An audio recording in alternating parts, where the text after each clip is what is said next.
Cover कर रहे हैं हम लोग थर्मोडायनेमिक्स और आज का टॉपिक है एंथैल्पी ऑफ न्यूट्रलाइजेशन। देखिए, न्यूट्रलाइजेशन शब्द से आप लोग बहुत अच्छे से परिचित हो कि इस वर्ड का इस्तेमाल हम लोग कॉमनली किसी एसिड और बेस की रिएक्शंस के लिए करते हैं, जहां पर एसिड में अगर बेस डालते हैं तो वो उसको न्यूट्रल कर देता है और बेस में एसिड डालते हैं तो वो उसको न्यूट्रल कर देता है। तो कॉमन बात क्या है कि किसी भी एसिड के अंदर H पॉजिटिव आयन है और किसी भी बेस के अंदर OH नेगेटिव आयन है, और जब ये दोनों आयन एक दूसरे के कांटेक्ट में आते हैं तो ये न्यूट्रलाइजेशन करके वाटर का फॉर्मेशन कर देते हैं। जैसे एक बहुत कॉमन रिएक्शन हम लोग अपने लोअर क्लासेस तक पढ़ के आए हैं कि HCl एक्वस हाइड्रोक्लोरिक एसिड और बेटा NaOH है, ये भी एक्वस है, राइट। अब आप सबको पता है HCl इस रिएक्शन के अंदर एसिड है और NaOH इस रिएक्शन में बेस है, और दोनों मिलकर सॉल्ट बनाते हैं NaCl, ठीक है। और आपका NaCl भी एक्वस फेज में ही बनेगा और प्लस में आपका वाटर है यहाँ पर, ठीक है। वाटर लिक्विड फॉर्म में है और ये एक एक्सोथर्मिक रिएक्शन है, तो हीट बाहर निकलती है, ठीक है। अब इस रिएक्शन को आप ध्यान से देखो तो आप ये मानोगे कि भाई अगर एसिड स्ट्रॉन्ग एसिड है तो ये कंप्लीटली आयोनाइज होगा, सारे के सारे H पॉजिटिव अलग हो जाएंगे। ये NaOH एक स्ट्रॉन्ग बेस है, राइट, कंप्लीटली आयोनाइज होगा, सारे के सारे OH नेगेटिव अलग हो जाएंगे। अब एक H पॉजिटिव एक OH नेगेटिव को न्यूट्रल कर सकता है, तो ये एक बहुत इंपॉर्टेंट पॉइंट है कि कंसंट्रेशन कितनी लेंगे। अभी मैं न्यूमेरिकल्स के हेल्प से आपको ये क्वेश्चन बहुत अच्छे से समझाऊंगा, लेकिन आपको ध्यान रखना है कि जब भी एक H पॉजिटिव एक OH नेगेटिव के साथ न्यूट्रलाइजेशन करता है और आपका वाटर का फॉर्मेशन करता है, तो उस समय जो एंथैल्पी चेंज आता है, राइट, उस एंथैल्पी चेंज को आप लोग एक्सपेरिमेंटली भी याद कर सकते हो, -57.1 किलो जूल पर मोल।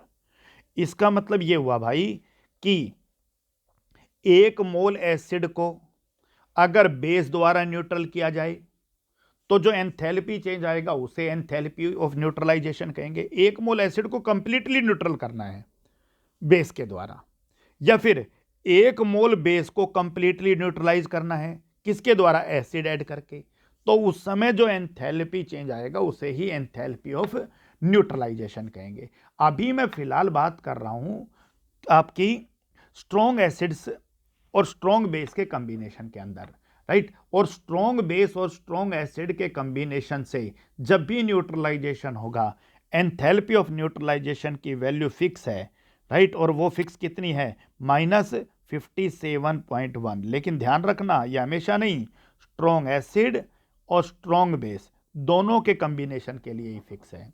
अगर आपका एसिड और बेस वीक हो जाता है, ठीक है, कोई भी एक एसिड और बेस वीक है, क्योंकि एसिड और बेस वीक होने से जो पर्टिकुलर वीक एसिड और बेस है वो कंप्लीटली आयोनाइज नहीं होता। तो जब कंप्लीटली आयोनाइज नहीं होता तो कुछ हीट का इस्तेमाल उसको डिसोशिएट करने में होता है भाई, कुछ हीट का इस्तेमाल उसको डिसोशिएट करने के अंदर होगा, और डिसोशिएट करने के अंदर होगा तो enthalpy of neutralisation less than 57.1, minus का मतलब तो हीट रिलीज हो रही है 57.1 किलो जूल पर मोल, मैं माइनस लिख देता हूं, ये भी ध्यान रखना। तो माइनस का मतलब तो सिर्फ ये रिप्रेजेंट कर रहा है कि यहां पर हीट रिलीज हो रही है। तो ध्यान रखना, स्ट्रॉन्ग एसिड और स्ट्रॉन्ग बेस से जो न्यूट्रलाइजेशन होगा, राइट, वहां पर enthalpy of neutralization 57.1 kilo joule per mole. और अगर आपका वीक एसिड या वीक बेस कहीं भी यूज हो रहा है तो फिर ये वैल्यू हमेशा 57.1 किलो जूल से लेस मिलेगी, ये आपको ध्यान रखना है।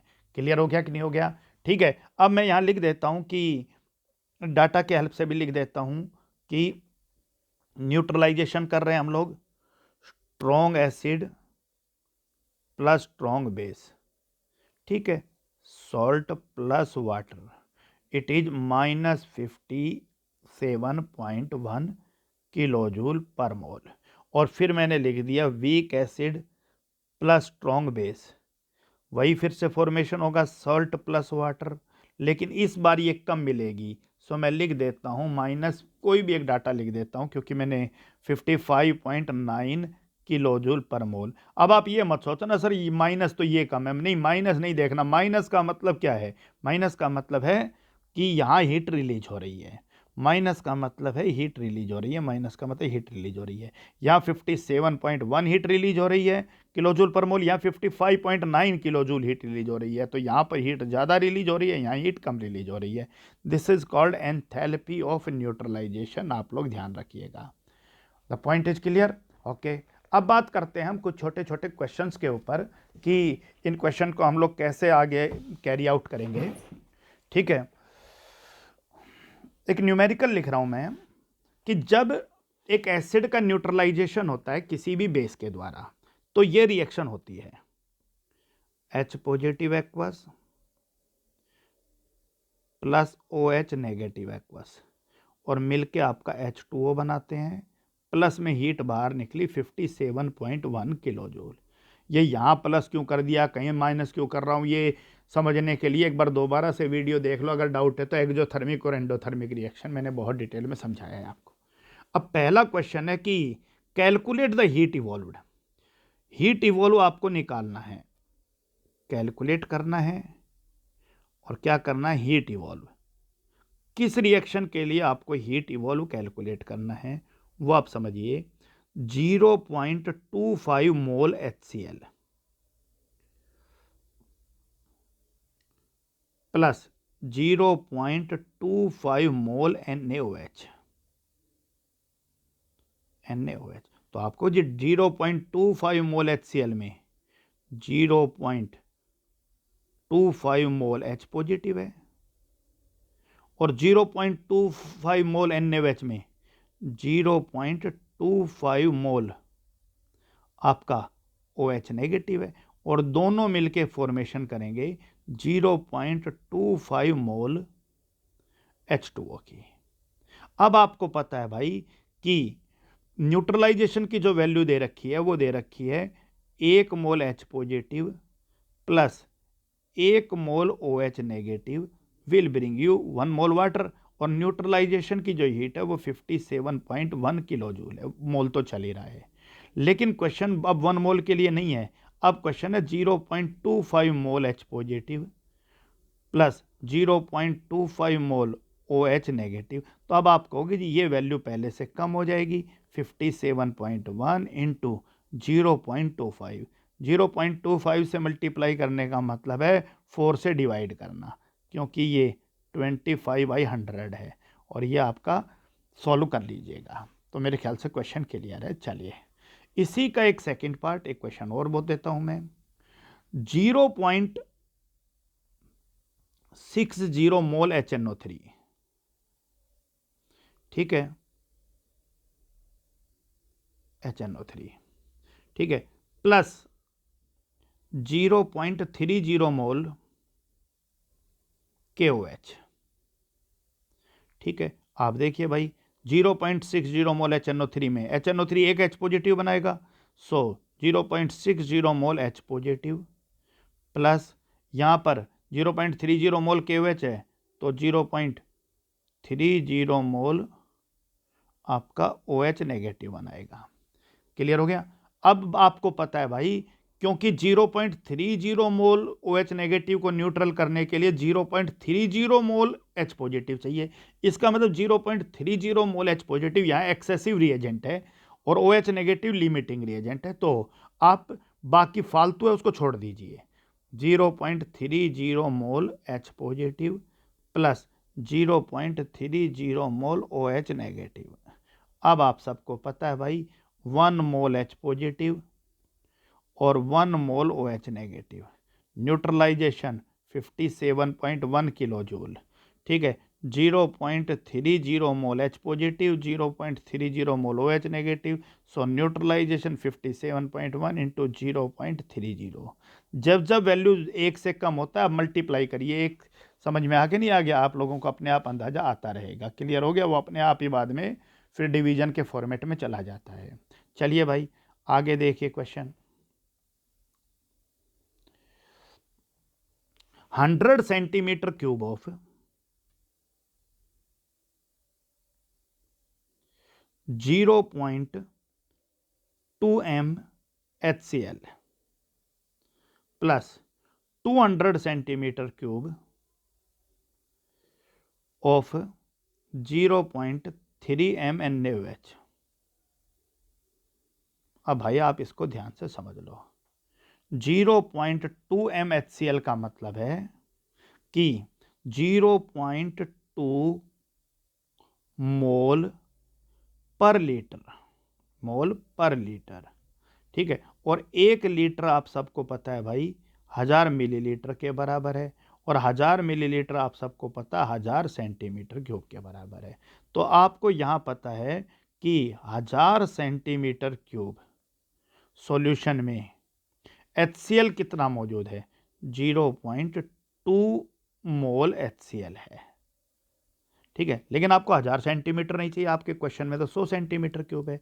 1 सेंटीमीटर क्यूब के अंदर आपका, और फिर 100 सेंटीमीटर क्यूब के अंदर आपका क्वेश्चन क्या होगा, तो 0.2, ठीक है, अपॉन 1000 × 100 मोल HCl। और ये आपको पता है 2 जीरो से 2 जीरो कैंसिल, और आपका क्वेश्चन अब आ गया 0.02 मोल HCl। ये आपका एक पार्ट बन गया। अब यही काम आपको करना है बच्चों, किसके लिए, NaOH के लिए करना है। चलिए पैरेलल में चलने दीजिए। आप सबको पता है 0.3 MnOH का मतलब है कि 1000 सेंटीमीटर क्यूब सॉल्यूशन में 0.3 मोल NaOH है, ठीक है। अब आपको पता है 1 सेंटीमीटर क्यूब में कितने होंगे, आप निकाल लोगे। और फिर यहाँ पर क्वेश्चन 200 सेंटीमीटर क्यूब को लेकर है, तो 200 सेंटीमीटर क्यूब में कितने होंगे। 0.3 अपॉन 1000 गुना में 200, ये 2 जीरो से 2 जीरो कैंसिल, तो ये हो गया 0.06 मोल NaOH।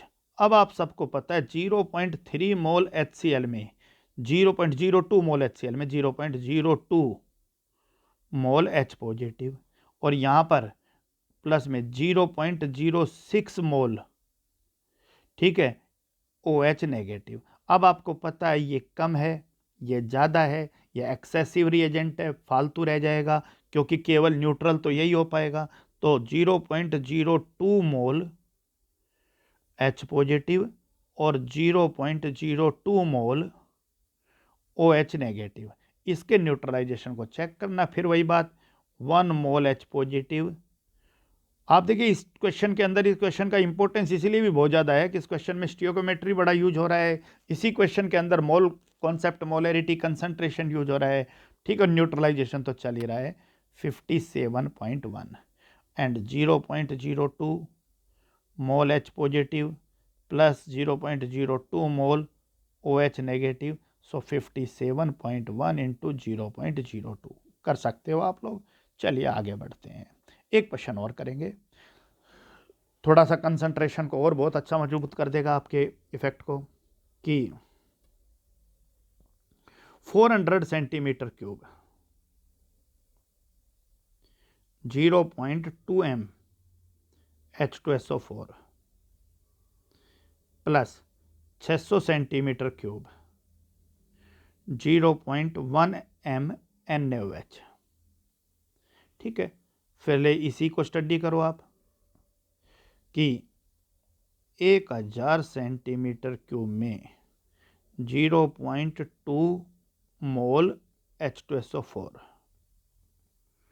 1 सेंटीमीटर क्यूब में, और 400 सेंटीमीटर क्यूब में। सो 0.2 अपॉन 1000 गुना में 400, this is your part. So 0.08 mole H2SO4 है।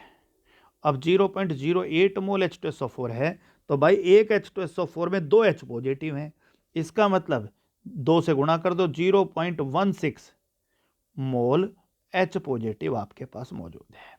अब हिसाब करो OH नेगेटिव का, ठीक है भाई। OH नेगेटिव में देखिए 0.1 m NaOH, तो यहाँ पर 1000 सेंटीमीटर क्यूब मतलब 0.1 m, ठीक है। m अब लिख दो मोल NaOH, ओके। 1 सेंटीमीटर क्यूब में और यहाँ 600 सेंटीमीटर क्यूब है, तो 600 सेंटीमीटर क्यूब में 0.1 अपॉन 1000 600, ठीक है। दो जीरो से दो जीरो कैंसिल, इट इज 0.06, ठीक है, मोल NaOH। और एक NaOH में एक OH नेगेटिव होता है, तो यहाँ पर 0.06 मोल OH नेगेटिव। अब आपको पता है कि यहाँ पर ये एक्सेसिव रिएजेंट है, ये आपका लिमिटिंग रिएजेंट है। लिमिटिंग रिएजेंट हमेशा उतना का उतना यूज करना है। मोल OH नेगेटिव प्लस 0.06 मोल आपका H पॉजिटिव, इसके न्यूट्रलाइजेशन के लिए निकालना है। और 1 मोल के लिए आपको पता है। तो इस तरह से आप लोग क्वेश्चन को कवर अप कर लोगे। मेरे ख्याल से कोई दिक्कत आपको नहीं होना चाहिए। इस तरह की चीज़ हमने बहुत यूज किया है, ठीक है। दूसरा, हम लोग एक छोटी सी टर्म के बारे में और पढ़ेंगे यहाँ इसी टॉपिक के साथ साथ, ठीक है। That is enthalpy of phase transition, कि किसी भी चीज़ के फेज को अगर आपको बदलना है, एंथैल्पी ऑफ फेज ट्रांजिशन। अब फेज ट्रांजिशन शब्द का मतलब है कि भाई सॉलिड से लिक्विड, लिक्विड से गैस, इस तरह का फेजिज का ट्रांसफॉर्मेशन। तो आप सबको पता है भाई, ये सॉलिड है, ये लिक्विड है और ये गैस है। सॉलिड लिक्विड में बदल सकता है, लिक्विड सॉलिड में बदल सकता है, लिक्विड गैस में बदल सकता है, गैस भी लिक्विड में बदल सकता है। रिवर्सेबल नहीं है ये, तो सिर्फ दोनों डायरेक्शन में ये चेंजेस पॉसिबल हैं, ये ऐसे पॉसिबल हैं। अब आप सबको पता है भाई कि सॉलिड को लिक्विड में बदलना आपका मेल्टिंग या फ्यूजन कहलाता है। लिक्विड का गैस के अंदर चेंज होना आपका वेपराइजेशन कहलाता है, ठीक है भाई, आपको पता होना चाहिए।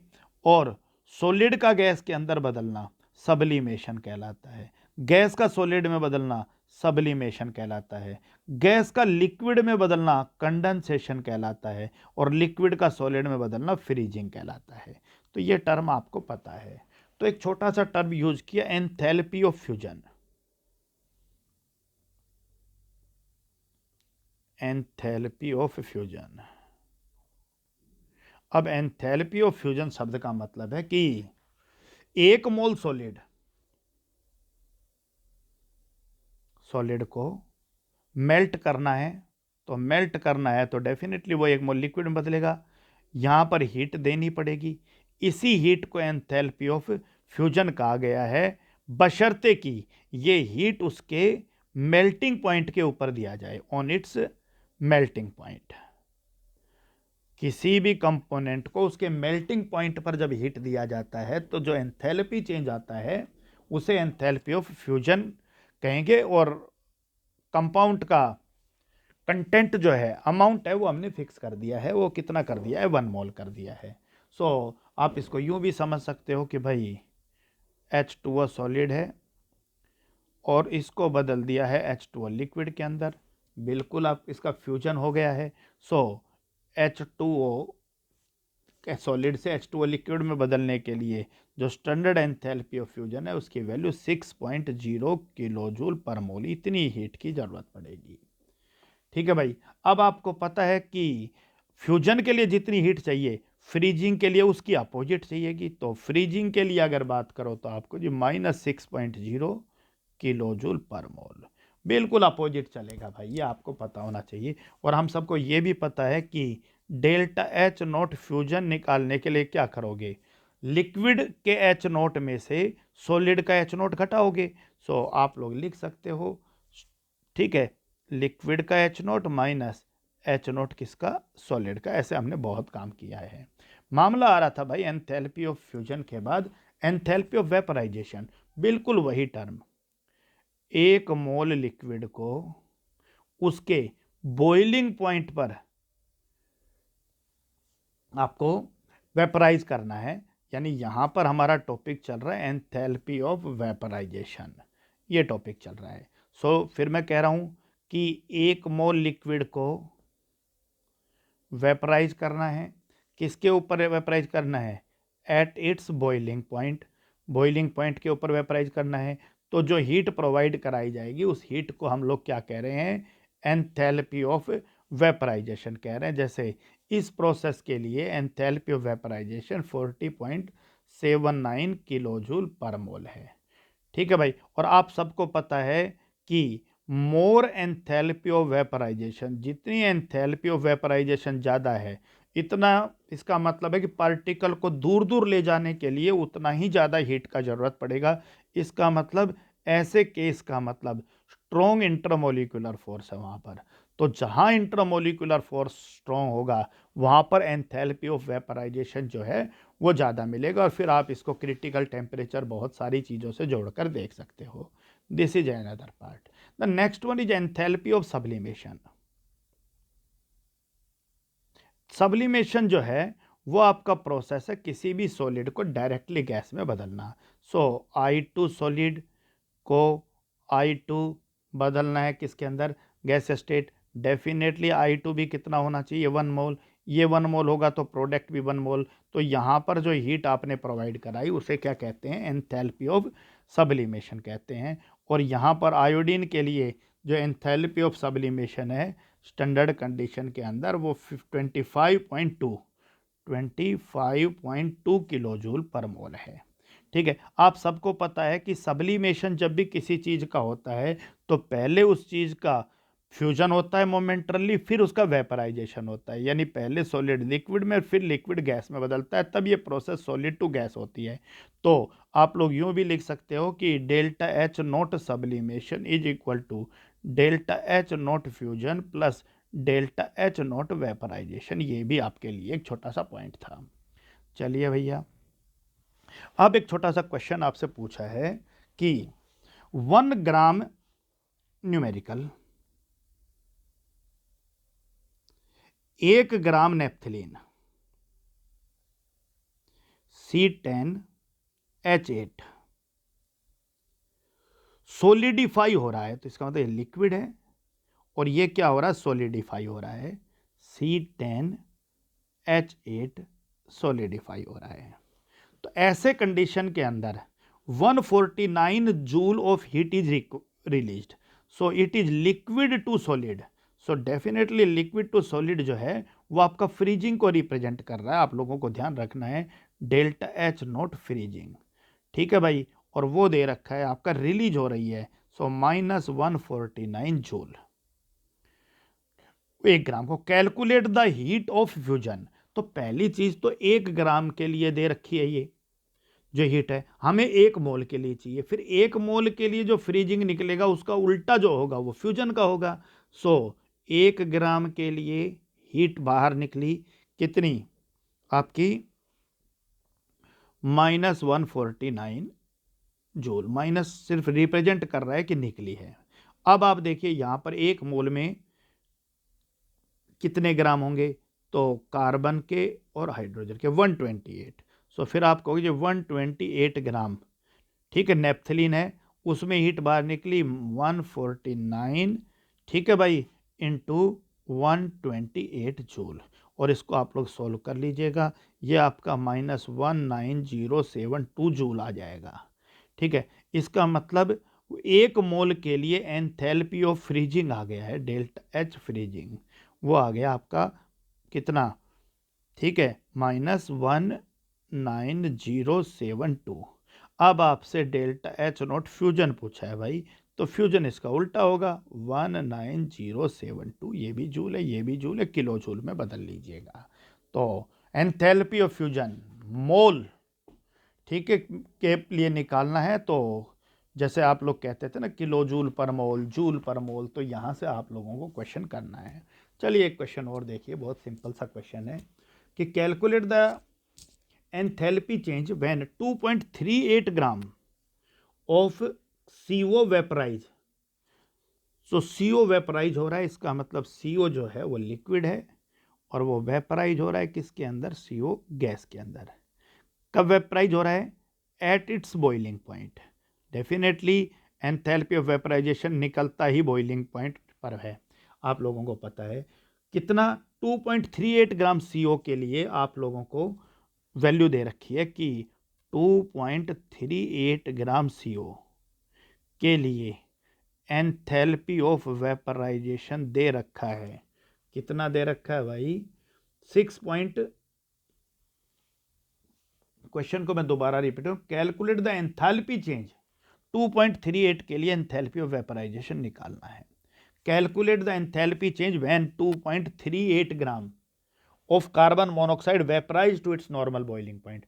एंथैल्पी ऑफ वेपराइजेशन दे रखा है यहाँ इस स्टैंडर्ड के लिए, एंथैल्पी ऑफ वेपराइजेशन दे रखा है 6.02 किलोजूल पर मोल, किलोजूल पर मोल, यानी इस एक मोल के लिए, एक मोल का मतलब 12 और 16 28 ग्राम के लिए दे रखा है। सो 28 ग्राम CO के लिए एंथैल्पी ऑफ वेपराइजेशन दे रखा है 6.02 किलो जूल, और 2.38 के लिए निकालना है। तो आप लोग इस क्वेश्चन को भी सॉल्व कर लीजिएगा। क्लियर हो गया? चलिए भाई, एक छोटा सा क्वेश्चन पूछा है कि a boy after swimming comes out from A pool. एक बॉय है और स्विमिंग के बाद वो पूल से बाहर निकलता है with A film of water weighing 18 ग्राम, और उसके शरीर पर पानी की जो लेयर बनी हुई है वो 18 ग्राम पानी की लेयर है। तो आप समझ लीजिए यहाँ बात ही हो रही है 18 gram. How much heat must be supplied to evaporate. तो इसका मतलब क्वेश्चन चल रहा है कि H2O लिक्विड को H2O गैस के अंदर बदलना है। H2O लिक्विड 18 ग्राम के लिए, और आपको पता है 18 ग्राम तो 1 मोल ही होता है। क्वेश्चन आसान भी हो गया। इसके लिए हीट चाहिए, ठीक है, कितना? कैलकुलेट द इंटरनल एनर्जी, फिर इससे इंटरनल एनर्जी भी पूछा है, और डेल्टा H नोट वेपराइजेशन दे रखा है, डेल्टा H नोट वेपराइजेशन दे रखा है 40.66 किलो जूल पर मोल। तो आपको पता है एक मोल के लिए इतनी हीट चाहिए, और 18 ग्राम भी एक मोल ही है, तो 18 ग्राम के लिए भी इतनी हीट चाहिए।